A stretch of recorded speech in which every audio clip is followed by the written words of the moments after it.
and we are beginning to see a surge in coronavirus cases around the world.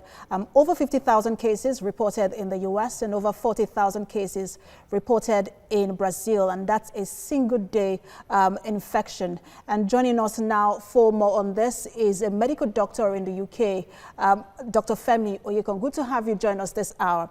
Now, amid all of the efforts to curb this virus, we are seeing a single-day surge. For example, in the US, over 50,000, and in Brazil, over 40,000. Even in Nigeria, we're seeing a surge in cases. What do you think is going on?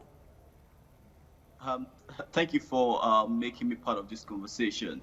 The truth is that the pandemic is on, and it's likely going to continue to spread. But what we need to do is the fact that the studies across the globe that are beginning to show some positive signs are what global scientists and individual stakeholders need to embrace with a lot of effort. The fact that the cases is going to spread is, I think, no matter what the government or the people are doing, the pandemic is likely going to spread further. But like, it's not all the cases that you possibly will read as a danger sign. Let me make that clear. Like in the case of, let's take the case of Nigeria, for example. Why we are beginning to have a lot more cases is because we are beginning to decentralize the testing centers. There are a lot more testing centers across the countries now compared to 3 months ago, where our testing capacity was 1,000. And the Minister of Health said we could only, was just 600 people that a day that were coming up for tests. That's totally different now. The testing is a lot more decentralized. But if you take the case of Brazil and United States, for example, I think it's been more from government negligence. The government have not been the government did not wake up to the reality that this pandemic was capable of credible devastation on time, which is why we are having this surge in countries like Brazil and US. But in all, with the new drugs that are showing effects, with the new fact that the world itself has made credible advancement in terms of treatment of this coronavirus, even though we don't have a definitive treatment yet, it's not going to be as deadly as when the outbreak initially came out.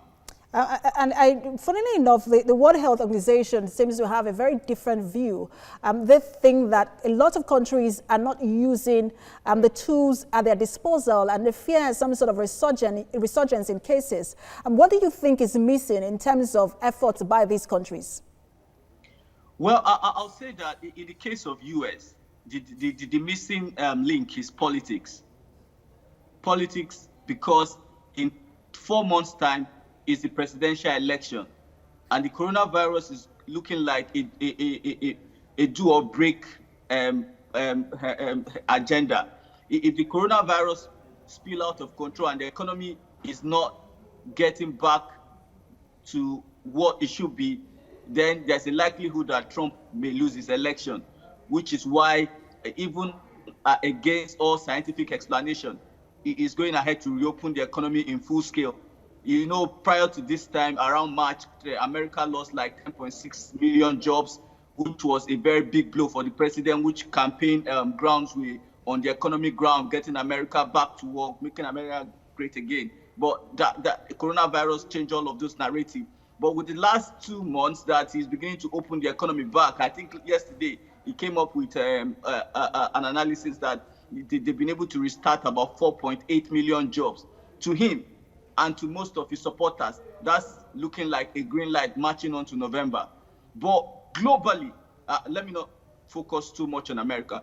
Globally, I think if you want to look at the fact that the number of death is not as much as when we first started, even though the number of cases is going up. Let me explain that. There are a lot more accurate testings now. Even people with lesser symptoms can go to hospital and test positive. That's why you see the numbers keep going up on John Hopkins daily updates. But the number of devastating cases, like when we first started, like when you see in the UK, in Spain, in America, and in Brazil, it is not as much as when we first started. Let me put it that way. All right, so the search for the cure seems to be everyone seems to be confused about that. We see people coming up with different drugs at different times. And we also know that local remedies have not been given much of a chance here. What do you make of that?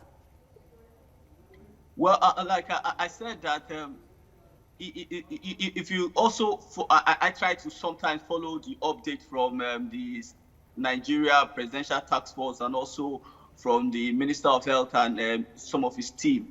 You know, there were like local trials that went to federal to explore if they were competent enough to be sent for like people's consumption.